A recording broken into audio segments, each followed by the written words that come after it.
Chapter 1. I Bet. Nia knocked on Reth's dorm room door, shrouded by emotions.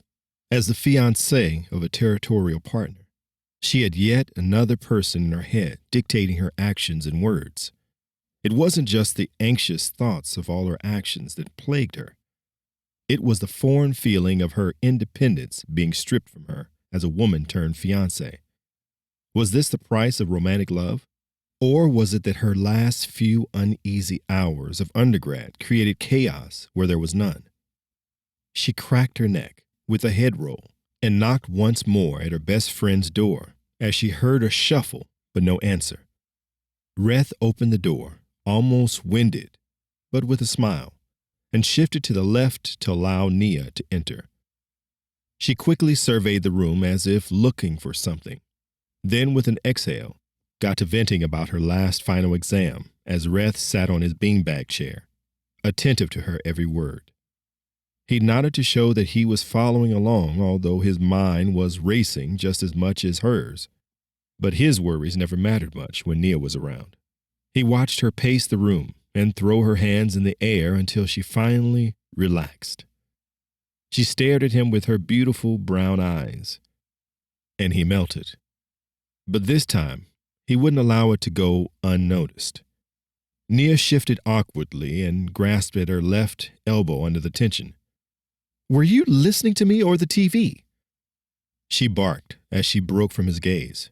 "Why do you take so long to answer the door?" "Not like it's after midnight or anything, but you've got my undivided attention."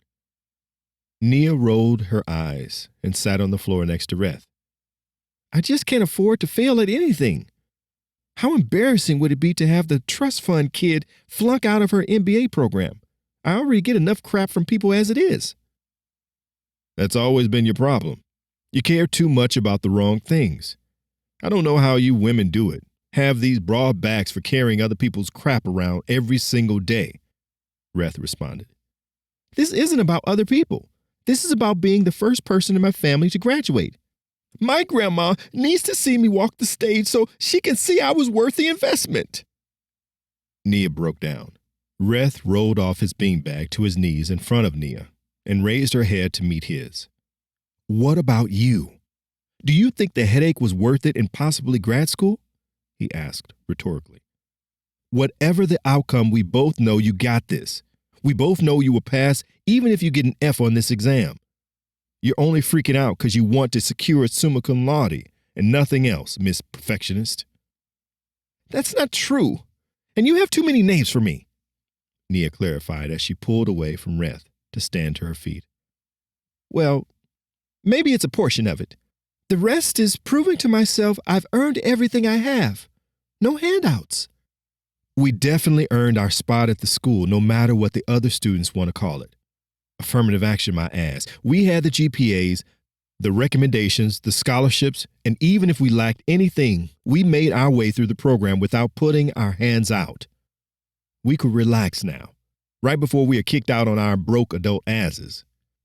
"I'm just so tired of having to be everything to everyone that I cracked for my last exam. My stupid parents felt the need to call me and give me their speech on the educational system just being a brainwashing scam right before I had my test." "And you stayed on the phone. Why?" Reth asked as he got to his feet and followed her. Nia turned around and shrugged. "Taking a play out of your handbook and being accommodating, I guess. I'm just tired and anxious, and I want all the stress to go away." Reth shook his head and opened his arms, using his fingers to signal that she was due for a hug. She smiled and shook her head, but entered his arms and laid her head against his chest and wrapped her arms around his waist. Reth squeezed her tight, just as she liked her hugs, then released the tension slowly. "Hugs are the best medicine," he smiled. Nia giggled in anticipation of his famous corny line. "If everyone had a great hug a day, it would keep the bad vibes and silly drugs away," they recited in unison.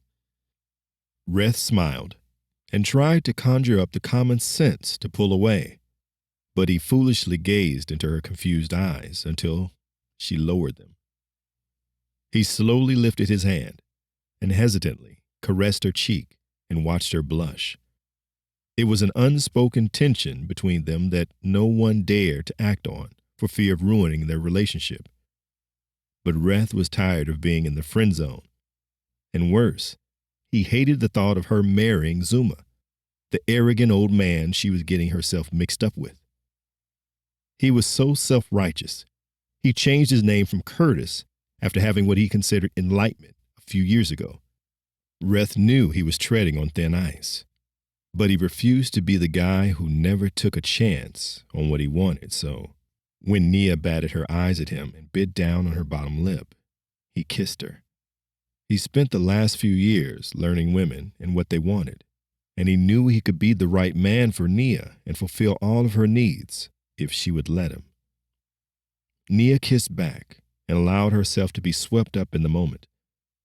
Reth was the sweetest man she had known, but she was in a relationship, one she had committed all of herself to, and now she was breaking that oath with someone she least expected. Her body wrestled with her mind to pull away, but Reth wouldn't let the fight be easy as he swept her up into his arms and pressed her into the wall. Her emotional reflex led her to a full embrace with her legs wrapped around his waist and her hands pinned to the wall. Her body grew flush, then hot, and her desires for him rekindled with every grind of his pelvis against hers. Nia wanted to resist for the sake of her relationship, but she finally got a moment with Reth you only saw in movies, and it was intoxicating. She moaned and reciprocated every touch until she found herself wanting more of him. Though she did her best to keep her view of him platonic, it was hard to not notice how great of a man he had become. The worst part of resisting him was watching other girls have him when she couldn't.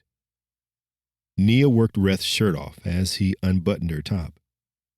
He slid her down the wall, allowing her feet to touch the floor so he could work her jeans off when there was a shuffle at the door. Both of them stared at each other, horror in Nia's eyes as she came to the realization of what she was doing. "I'm sorry. I can't do this. We shouldn't have done this," she exclaimed as she picked up her things and rushed out the room. "Nia, please, Nia!" he pleaded as he reached out his hand to grab her arm, but missed. "What the hell was that?" Kilroy laughed as he entered the room and looked around at the posters and charts that had been torn from the wall. "Y'all were having that wild Rasta sex, huh?" Reth sighed as he fixed his clothes and imagined what his next interaction with Nia would be like. He knew the moment was mutual, but wasn't sure it would be worth losing his best friend over. Reth stared at Kilroy, wishing looks could kill. "Just keep this between us, please." "Nah, no such luck, man. We have 7 more days together. I'm telling the squad that you were the only lucky soul. You earned this win." Kilroy laughed as he turned the TV.